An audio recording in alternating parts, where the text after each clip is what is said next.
Assalamualaikum warahmatullahi wabarakatuh. Teman-teman, saya lagi kepikiran soal branding ya. Jadi branding itu kan perspektifnya tuh luas sekali. Jadi kalau ngebahas branding dari A ke Z itu mungkin nggak akan habis dalam 4 semester mungkin. Jangan-jangan ada jurusan branding marketing, jangan-jangan saya nggak tahu. Cuman di video ini saya mau ngasih perspektif ya, secuil perspektif tentang branding yang mungkin teman-teman bisa dapat insight dari sini. Tapi kalau secara umum bagi saya mensimplifikasikan atau menyederhanakan branding itu ingat, menurut saya branding itu cuma itu aja. Biar simple ya. Kita nggak pikir kompleks apa-apa, tapi branding itu ingat, sesimpel itu. Saya memahaminya gitu. Jadi branding ya membuat orang biar ingat, ingat saya, ingat produk saya, ingat service saya, atau ingat YouTube saya ini, dan seterusnya. Branding tuh ingat bagi saya. Itu untuk menyederhanakan. Aslinya nggak sederhana. Nah, yang mau saya bahas sudut pandang di video ini yaitu branding itu gimana ya? Jadi ada yang bilang branding itu long term, sukses jangka panjang. Apa iya sukses jangka panjang? Menurut saya sih belum tentu. Jadi branding yes bener long term. Branding itu memang visinya tuh jangka panjang. Mungkin 10 tahun, 15 tahun, atau mungkin 50 tahun. Branding itu visinya sejauh itu. Dan dalam keberjalanan waktu kan nggak semudah itu ya teman-teman ya. Dan kalau studi kasus tentang branding, pasti yang kita lihat tuh ujungnya aja. Kita nggak tahu perjalanan orang itu kayak gimana, dan di seiring perjalanan banyak yang tumbang tuh seperti apa. Contohnya misalkan brand brand kawakan Eiger misalkan. Eiger kan terkenal banget ya tentang produk-produk outdoor atau tas lah. Tas itu kan brandingnya oke, bagus, dan seterusnya. Kita kan nggak tahu perjalanannya seperti apa. Dan barang Eiger ini, misalkan Eiger yang masih kecil, dia berjalan kayak gini ke atas gitu, seperjalanan waktu kan pasti juga ada yang tumbang. Jadi yang kita lihat tuh cuma puncak dari gunung esnya aja. Yang tumbang pasti saya yakin banyak banget yang berusaha nge-branding dan tumbang. Jadi bagi saya si branding ini untuk long term bukan branding menurut saya. Dan saya baca di bukunya Build to Last. Build to Last tuh karyanya Jim Collins ya. Jadi ada dua buku keren dari Jim Collins tuh. James Collins ya itulah.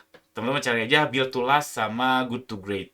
Itu keren banget bukunya, dan sepemahaman saya dari buku yang dua itu, setebal itu, biar kita bisa jangka panjang itu sebenarnya cuma dua ini, cash flow sama inovasi. Bukan bukan mikirin brandingnya seperti apa, tapi cash flow, inovasi, dan khususnya inovasi ke produk. Nah, jadi saya itu mau nge-challenge pemikiran yang katanya pokoknya kita harus branding biar jangka panjang. Kalau bagi saya challenge apa ya? Saya melipir sedikit perspektifnya. Bagi saya kalau mau jangka panjang itu paling utama cash flow dan inovasi produk. Gitu, teman-teman.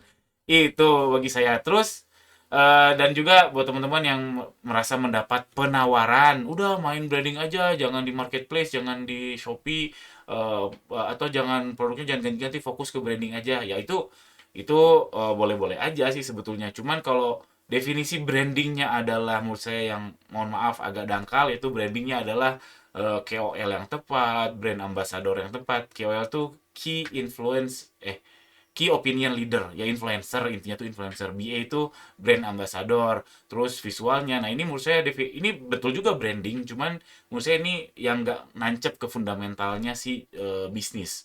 Ya KOL-nya harus yang tepat. Kalau kita misalkan jualan baju, ya orang yang memang fashionable.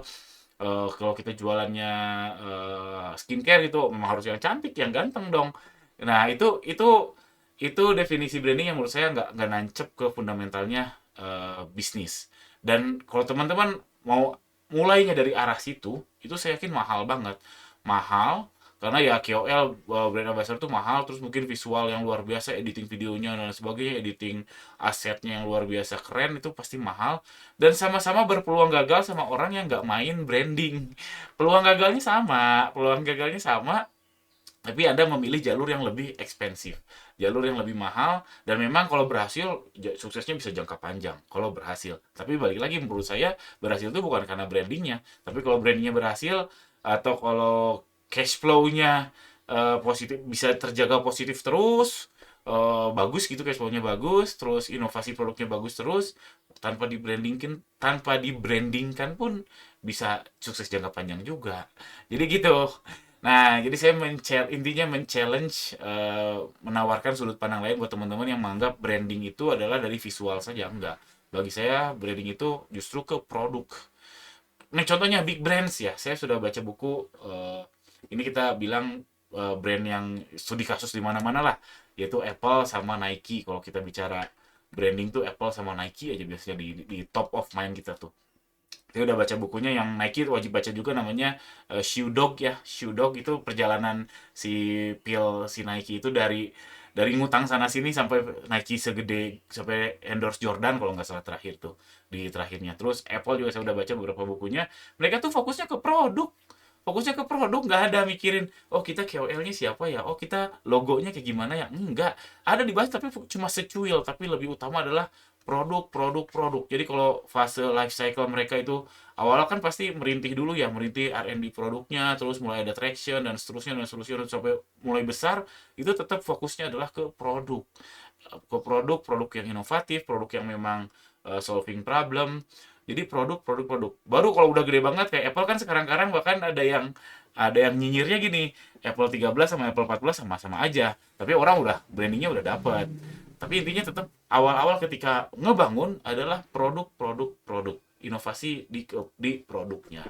Makanya Nike produknya bagus, dipakai atlet gitu, dipakai banyak orang. Baru yang kita lihat gunung esnya aja, ketika udah jadinya oh itu brandingnya bagus, enggak. Tapi sepembaca saya diawali dengan perjalanan itu fokus ke produk produk produk gitu. Jadi buat teman-teman mau mau main branding, dan jalur murah tapi saya yakin lama, ya udah fokusnya ke produk, pastikan produk teman-teman best of the best of the best of the best. Tapi kan nggak mudah, apalagi kalau kita mainnya di red ocean, misalkan jual jilbab. Kalau kita bisa inovasi best of the best, besoknya udah ada yang niru. Ya gitu, memang nggak mudah teman-teman. Terserah teman-teman jalurnya seperti apa. Ini saya cuma ngasih opini aja tentang branding. Teman-teman boleh banget nggak sepakat. Gimana menurut teman-teman, apa yang saya sampaikan? Sepakat atau nggak sepakat boleh banget tuliskan di kolom komentar di bawah. Jangan lupa subscribe. Assalamualaikum warahmatullahi wabarakatuh.